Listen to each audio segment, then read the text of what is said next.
오늘 함께 나눌 말씀은 욥기 6장 1절에서 3절까지 13절까지 말씀입니다. 우리 본문을 같이 읽어보도록 하겠습니다. 욥이 대답하여 이르되 나의 괴로움을 달아보며 나의 파멸을 저울 위에 모두 놓을 수 있다면 바다의 모래보다도 무거울 것이라. 그러므로 나의 말이 경솔하였구나. 전능자의 화살이 내게 박히매 나의 영이 그 독을 마셨나니 하나님의 두려움이 나를 엄습하여 치는구나. 들나귀가 풀이 있으면 어찌 울겠으며 소가 꼴이 있으면 어찌 울겠느냐. 싱거운 것이 조금 없이 먹히겠느냐. 닭의 알 흰자위가 맛이 있겠느냐. 내 마음이 이런 것을 만지기도 싫어하나니 끓이는 음식물같이 여깁니다. 나의 간구를 누가 들어줄 것이며 나의 소원을 하나님이 허락하시랴. 이는 곧 나를 멸하시기를 기뻐하사 하나님이 그의 손을 들어 나를 끊어버리실 것이라. 그러할지라도 내가 오히려 위로를 받고 끝일 줄 모르는 고통 가운데에서도 기뻐하는 것은 내가 거룩하신 이의 말씀을 거역하지 아니하였음이라. 내가 무슨 기력이 있기에 기다리겠느냐. 내 마지막이 어떠하겠기에 그저 참겠느냐. 나의 기력이 어찌 돌을 기력이겠느냐. 나의 살이 어찌 놋새겠느냐. 나의 도움이 내 속에 없지 아니하냐. 나의 능력이 내게서 쫓겨나지 아니하였느냐. 아멘. 고통하는 자의 소리에 귀를 기울입시다 하는 제목으로 말씀을 잠깐 살펴보도록 하겠습니다. 침묵은 금이다 하는 말씀 들어보셨죠? 우리가 어릴 때 이렇게 침묵은 금이다 하는 말을 배운 적이 있는데요. 그때는 그 말이 무슨 말인지 온전히 이해하지 못했습니다. 하지만 인생을 살아가면서 조금씩 깨닫게 되는 것은 많은 말들을 하는 것보다 침묵을 하는 것이 더 값진 결과를 가져오는 순간들이 있다 하는 것을 깨닫게 되면서 이 말의 의미를 조금씩 알아가고 있습니다. 예를 들면 오늘의 본문이 되는 본문의 배경이 되는 4장 5장에서 엘리바스의 모습이 그렇습니다. 그는 고난을 당한 욥을 위로하러 와서 일주일간 한 일이 무엇인가 하면은 일주일간은 말없이 침묵함으로 고난당한 욥을 잘 위로하였습니다. 세 명의 친구들이 어떤 말을 하지 않고 그 말 없는 침묵을 그야말로 고난당하고 있는 욥에게 수천 마디의 말보다 큰 위로가 되었던 것을 보게 됩니다. 하지만 이 엘리바스의 침묵을 통한 위로는 일주일 뿐이었습니다. 7일이 지나서 자신이 이해할 수 없는 고난에 대해서 이렇게 말하기 시작하는 욥을 향해 침묵을 깨고 엘리바스는 말하기 시작합니다. 4장 5장에 나타난 엘리바스의 주장은 크게 두 가지입니다. 먼저는 욥이 고난을 받는 것은 욥 자신의 죄와 부정직 때문이다 하는 것입니다. 욥기 4장 7절 8절에 보면 농부가 뿌린 대로 씨를 거두는 것처럼, 예를 들어서 콩 심은 데 콩 나고 팥 심은 데 팥 나는 것처럼 참 욥이 그렇게 고난을 받는 것은 비록 그가 평소에 정직해 보였지만 그러나 그 속에 죄가 있었기 때문이다, 이렇게 엘리바스는 말을 합니다. 아주 철저한 인과율의 논리이죠. 원인이 있었기 때문에 이렇게 벌을 받는 것은 그 원인이 있었기 때문인데 그 원인이 있었기 때문에 결과가 있다 하는 논리입니다. 그래서 욥이 고난을 받는 것은 부당하거나 이해할 수 없는 것이 아니라 욥에게 숨겨진 죄가 있기 때문이다 하는 것이죠. 이러한 엘리바스의 인과율의 논리는 이전에도 말씀드린 적이 있지만 결코 맞는 것은 아니죠. 예를 들면 죄 없으신 예수님께서 십자가를 지고 죽으신 것이나 머리부터 발끝까지 또 나오면서부터 죽을 때까지 자기중심적인 죄인인 우리가 속죄함을 입고 구원함을 받는 것은 이 엘리바스식의 인과율의 논리를 완전히 뛰어넘는 것이다 하는 것이죠. 죄를 지은 죄인인 우리가 구원을 얻는 것이나 주님의 보혈로 속죄함을 얻고 구원을 얻는 것이나 죄 없으신 예수님께서 이 십자가에 돌아가신 것은 그런 죄를 지었기 때문에 벌을 받고 그런 원인이 있었기 때문에 결과가 있다는 식의 엘리바스의 논리로는 설명할 수 없는 것이기 때문에 그렇습니다. 또 두 번째로 엘리바스가 욥에게 주장한 것은 첫째는 네가 벌을 받는 것은 죄 때문이다 하는 것이었다면 두 번째는 이 불평하는 말을 그치고 침묵하라 하는 것이었습니다. 정작 침묵해야 될 것은 엘리바스 자신이었습니다. 하지만 이 사실은 전혀 깨닫지 못하고 오히려 엘리바스는 고통을 당하는 욥에게 표현할 기회조차 빼앗으면서 이렇게 침묵할 것을 분노를 그칠 것을 요구하고 있는 것을 볼 수가 있습니다. 5장 2절, 3절을 우리 한번 한 장 앞에 있는 한 장 넘기셔서 같이 한번 읽어볼까요? 5장 2절, 3절 같이 한번 읽어보겠습니다. 시작. 분노가 미련한 자를 죽이고 시기가 어리석은 자를 멸하느니라. 내가 미련한 자가 뿌리 내리는 것을 보고 그의 집을 당장에 저주하였노라. 여기에 보면 엘리바스가 그 고난당하고 있는 욥에게 그 욥의 면전에서 욥을 뭐라고 하느냐면 미련한 자다 이렇게 분노가 미련한 자를 죽이고 이러면서 그 욥의 그런 탄식에 대해서 분노가 미련한 자를 죽인다 하면서 그 욥을 미련한 자로 또 그의 탄식을 까닭없는 분노로 이렇게 비유하고 있는 것을 볼 수가 있습니다. 참 이 엘리바스의 이런 욥에 대한 정죄, 네가 죄를 지었기 때문에 벌을 받는 것이고 너의 분노는 정당하지 못하고 미련한 것이다. 그런 식의 그런 이 엘리바스의 언어는 참 언어를 보면서 진짜 물리적인 폭력만이 폭력이 아니라 언어의 폭력이 더 크고 무지막지한 폭력이다 하는 생각을 하게 됩니다. 정말로 말을 한다고 해서 그 말이 다 말이 아니라는 사실을 우리가 알아야 됩니다. 내가 말을 한다고 해서 그 말이 다 말인 것은 아니다 하는 것이죠. 그 말을 입에서 낸다고 해서 말이 되는 것이 아니라 참 그 입에서 내는 말들 중에도 말도 안 되는 소리들이 많다 하는 말이죠. 그렇기 때문에 우리가 이 말을 조심해야 합니다. 그래서 입에서 나온다고, 이렇게 속에서 나온다고 나오는 대로 말하지 말아야 됩니다. 말하기 전에 어떻게 해야 됩니까?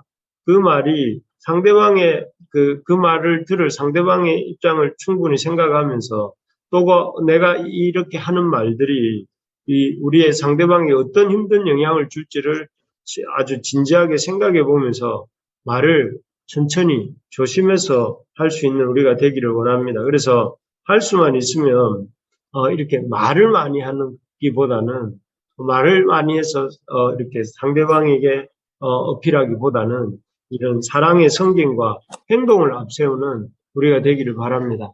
어쨌든 이렇게 네가 고난 당하는 것은 너의 죄악 때문이다. 그러니 너는 잠잠하고 미련한 분노를 그치라. 이게 엘리바스가 욥에게 하는 권면의 골자였습니다. 이런 엘리바스의 어떤 그 권면에 대해서 욥은 이렇게 입을 열어서 말하기 시작하는 것이 이제 오늘 본문입니다. 먼저 이렇게 욥이 하소연하는 것은 자신의 고통이 얼마나 심각한가 하는 것에 대해서 말합니다. 우리 2절, 3절, 오늘 본문 2절, 3절 한번 같이 읽어보겠습니다. 시작. 나의 괴로움을 달아보며 나의 파멸을 저울 위에 모두 놓을 수 있다면 바다의 모래보다도 무거울 것이라. 그러므로 나의 말이 경솔하였구나. 여기에 보면 욥이 자신의 고통이 얼마나 큰지 여러분 이게 해운대 바다에 가보면 해운대 백사장에 가보면 엄청난 모래들이 있지 않습니까? 그 사람이 도무지 셀 수 없는 그 모래인데요. 그 바다에 있는 모래알보다 더 많아서 저울로도 달 수 없다고 합니다. 그러니까 그만큼 이 욥의 고통이 깊고 크고 이렇게 심각하다 하는 것을 말하는 것이죠. 그리고 게다가 이런 고통 그 자체도 힘들지만 이 고통보다 더 힘든 것이 있는데 그것은 4절입니다. 우리 4절도 읽어봅시다. 시작. 전능자의 화살이 내게 박힘에 나의 영이 그 독을 마셨나니 하나님의 두려움이 나를 엄습하여 치는구나.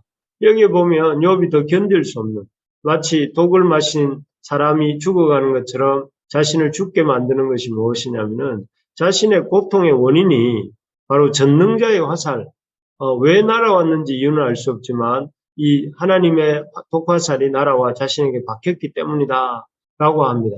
사실 우리야 뭐 욥기에 그 결말을 아니까 이렇게 하나님 그냥 그런가 보다 이렇게 생각하지만 이 고통의 당사자인 욥의 입장으로서는 이 당시로는 이 고통의 원인이 하나님이라는 사실을, 이 고통의 원인이 영적인 것이라는 사실을 몰랐기 때문에 그는 이 고통에 대해서 너무 하나님이 나를 버리신 것이고 하나님이 자에게 고난을 주신 것이다 이렇게 생각하고 있는 것을 봅니다. 그래서 참 하나님이 나를 치셨고 또 그래서 나는 하나님이 치심으로 인해서 이렇게 고통할 수밖에 없다 하는 사실 자체가 욥에게는 큰 고통이 크기도 하고 또 그 고통이 이 하나님께로부터 왔다는 점에서 심각하기도 하고 그러면서 이런 고통 앞에 여전히 나는 무죄하다 하는 것을, 죄가 없다 하는 것을 이렇게 이 하나님 앞에 호소를 합니다. 그래서 이런 호소를 하는데 그러면서 이제 욥은 이렇게 말을 합니다. 그 욥이 어떤 이 고난 앞에서 이 자신의 고난이 얼마나 심각하고 또 크고 심각한지를 말한 후에 자신을 비난하고 있는 엘리바스의 말은 자신이 수용할 수 없다 하는 것을 이렇게 말을 하고 그 이후에는 이 하나님 앞에 다시 자신의 참 그 정당함에 대해서 이렇게 호소를 합니다. 우리 10절을 한번 읽어보겠습니다. 10절입니다. 욥의 호소입니다. 하나님을 향한 시작. 그러할지라도 내가 오히려 위로를 받고 그칠 줄 모르는 고통 가운데서도 기뻐하는 것은 내가 거룩하신 이의 말씀을 거역하지 아니하였습니다. 여기 보니까 비록 자신이 고난을 당하고 있지만 엘리바스의 말처럼 하나님께 범죄하지 않았다. 여기 분명히 그러죠. 내가 거룩하신 이의 말씀을 거역하지 아니하였다. 이렇게 말을 하고. 비록 자신이 지금 고난을 당하고 있지만 엘리바스가 그렇게 고발하고 있는 대로 자기에게 숨은 죄가 있거나 하나님께 범죄하지 않았다 하는 것이죠. 그러면서 이제 마지막으로 욥은 11절에서 13절에 보면 더 이상 자신은 버틸 힘이 없다 하면서 자기는 자기의 살이 돌도 아니고 자기의 기력이 쇠도 아니기 때문에 자기는 더 이상 이렇게 하나님 앞에 버틸 수가 없다 하면서 하나님께서 자신을 이 고통으로부터 벗어나 죽음의 세계에 이르게 해주시기를 간구합니다. 참 욥이 그런 엘리바스의 어떤 인과율에 의한 정죄와 또 분노를 그치라는 그 말에 대해서 오히려 욥은 이렇게 자신의 고통의 심각성과 고통의 하나님으로부터 버림받았던 고통의 그런 힘든 것들과 또 그러면서도 자신의 무죄함을 호소하고 다시 한번 하나님께서 자신의 이 고통의 상태로부터 자신을 벗어나게 해 주실 것을 간구하는 내용입니다. 참 이 내용을 쭉 살피면서 우리도 살아가는 동안에 욥의 친구 이 엘리바스와 같이 행동할 때가 너무 많지 않는가 하는 생각을 해보게 됩니다. 고통당한 자를 공감해주기는커녕 그 고통당하는 자의 소리를 이렇게 천천히 들어주고 공감해주기는커녕 그 내 생각대로 그 사람의 어떤 고통에 대해서 고난에 대해서 판단하면서 오히려 우리가 그 고통당하는 자의 소리에는 귀를 막고 오히려 더 큰 소리를 그 고통당하는 자를 윽박지를 때가 많지 않습니까? 오히려 고통당하는 자에게 시끄럽다고 조용히 하라고 고통당하는 자가 더 이상 말하지 못하도록 침묵을 강요한 분노를 그치고 이렇게 하나님의 징계를 받으라는 식으로 이렇게 윽박지를 때가 많습니다. 그런데 적어도 그리스도인이라면 적어도 하나님의 자녀라면 이제부터는 우리가 이 엘리바스처럼 고난당하고 고통 중에 있는 자들의 소리를 이렇게 어떤 입막음하고 또 이렇게 그 소리에 귀를 막는 것이 아니라 그 소리에 대해서 조용히 침묵하고 들어줄 줄 아는 우리가 될 수 있기를 바랍니다. 그래서 이 어떤 고통당하는 이웃들의 소리를 들어주는 우리가 되기를 소망합니다. 그리고 또 엘리바스처럼 하고 싶은 말을 있다고 해서 끊임없이 이렇게 자기가 하고 싶은 말을 쏟아부으면서 자기가 생각하는 답을 고통당하는 자에게 제시하려고만 하지 말아야 된다는 것이죠. 그래서 우리가 다른 고통당하는 자의 소리를 들어야 되겠고 또 들을 뿐만 아니라 우리가 그 사람들에게 우리의 답을 제시하려고만 하지 말아야 된다. 그러면서 우리의 찬양을 들어주시고 또 우리의 기도를 들어주시고 우리의 어떤 모든 것에 대해서 귀를 기울여 주시는 그 하나님을 생각하면서 우리도 그런 고통당하고 고난당하는 자의 소리에 대해서 충분히 들어주고 또 그들의 소리에 대해서 이렇게 그들이 충분히 말했다고 생각할 때까지 들어주고 또 들어주는 가운데 그들과 공감하고 나아가 그들의 아픔에 동참하는 그런 우리가 될 수 있기를 바랍니다. 그래서 우리 부르심의 교회 안에서 이런 소통과 치유와 회복이 일어나기를 소망합니다. 그래서 우리 교회 안에 이런 그 고통당하는 자들이 없어야 되겠지만 생길 때에 그 고통당하는 자에 대해서 엘리바스식으로 접근하지 말고 비난하고 정죄하고 억압할 것이 아니라 오히려 이 지금 욥이 하나님을 향해 탄식하고 있는 것처럼 그 고통당하는 자가 주님을 향해 충분히 탄식할 수 있도록 또 이렇게 그 고통의 원인에 대해서 충분히 탄식할 기회를 주면서 들어주고 같이 아파해 주면서 그들을 주님 들어주는 그런 우리가 될 수 있기를 바랍니다. 그래서 우리 교회 안에 참 이렇게 힘든 사람들이 고통당하는 사람들이 말할 수 있는 교회, 말할 수 있는 공동체가 될 수 있기를 주님의 이름으로 축복합니다.